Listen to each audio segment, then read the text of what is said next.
2:24 p.m., the president tweets Mike Pence didn't have the courage to do what should have been done.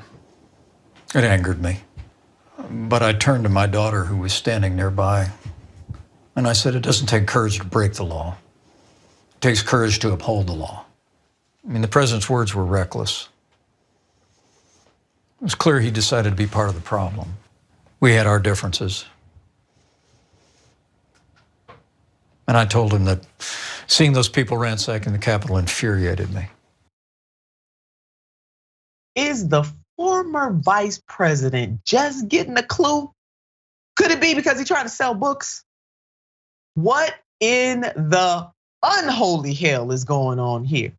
This is ridiculous, and don't even fall for it, people. Don't fall for it. We are not falling for it, and neither is Carlos Lozada of the New York Times. Check out this headline. Mike Pence is having a moment he doesn't deserve. Go ahead on, Carlos. Lay it on out there in your opinion piece. Mike Pence is having a moment he doesn't deserve. And he want to act like he's so, emotionally into this. I turned to my daughter. You should have turned to your daughter when Trump was in the White House, doing all kinds of crazy stuff, impacting this country. But you didn't have the guts or the intestinal fortitude to do it then. But now, oh my God, you got an epiphany all of a sudden. I do believe it's them damn book sales. Now, when his boss would ask him to carry out some task, and this is coming from Carlos, he laid it down. When his boss would ask him to carry out some task or duty, Pence would look President Trump in the eye, nod and say, I'm here to serve.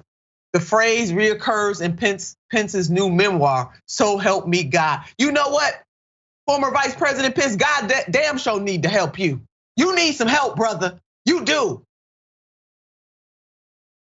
Got me all messed up right here on this. Let's go ahead and put up the rest of what Carlos had to say. Carlos, you speaking for me today. The book debuted at number 2 on the New York Times hardcover nonfiction bestseller list. And the Justice Department is now seeking to question Pence in its investigation of Trump's efforts to remain in power after the 2020 election. Clearly, the former Veep is having his moment. And for what? Let's just go, keep this going. Pence was indeed in the White House to serve, but he served the president's needs more than those of the nation. Hello, somebody. Most damning, Pence failed to tell the president or the public without hedging or softening the point that the Trump-Pence ticket had lost in 2020, in the 2020 election, even after Pence had reached that conclusion himself. Look, you get no credit for coming out now. Man, you didn't have the courage, you didn't have the backbone. You know, I had a boss who used to say, you can't give a man a spine who doesn't have one, and that's a man or a woman. If they ain't got no backbone, you can't give it to him. This man don't have no backbone.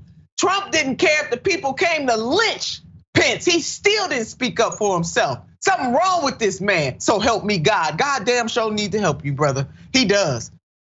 So instead of doing any of these things, Carlos goes on to put this out there, Pence searched for a way to satisfy Trump's order to invalidate the election, meaning that the man did not have what it takes to stand up to President Donald J. Trump. And according to Bob Woodward and Robert Costas Pearl, that is what happened here. Pence asked fellow Hoosier and former Vice President Dan Quayle if there was any way he could pause certification. You know what? What? Ray, I'm done. It's so frustrating to watch him get the George W. Bush treatment. Like after after Trump really became president, George W. Bush suddenly is going on Ellen. He's hanging out with Michelle Obama. People are, he's going on the talk show circuit to sell his books. This is a man who killed over 1 million Iraqi civilians, not people just in the military, civilians Over 1 million of them dead because of this man. And he gets to go rehabilitate his image. And you know what? Right now, Mike Pence is thinking he's gonna do the same day. I'm thinking we absolutely cannot let that happen because, as a member of the gay community, I know how Mike Pence feels about us. I remember what he said about us. He is a pray the gay away kind of man. And there is nothing that he can do, no amount of books that he can write that can undo the damage he has done. So this is not gonna fly.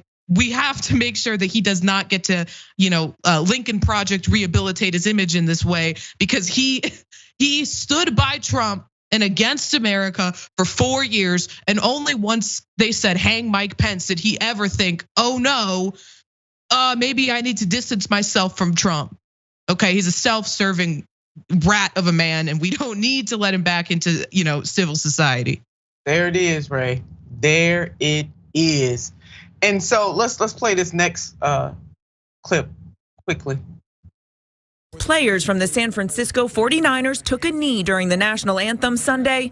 Vice President Mike Pence staged a protest of his own. The vice president, who flew from Las Vegas to Indianapolis for Sunday's game, standing with his hand on his heart. But soon after, he and his wife abruptly left the stadium. Then he tweeted this: "I will not dignify any event that disrespects our soldiers, our flag, or our national anthem." But it wasn't an impromptu protest. An aide says Pence planned to leave all along if players took a knee. So this special person want to stop the players from advancing or expressing their freedom of speech. He mad. He big mad at that. But he not big mad at the neo-fascist president that he served side by side. He not big mad that this president was gonna let his supporters lynch his behind if they had got him. He not big mad about that, but he big mad about players, mainly black players at that, showing and expressing their freedom of speech, which is allowed in the United States of America. This is what this man gets big mad about.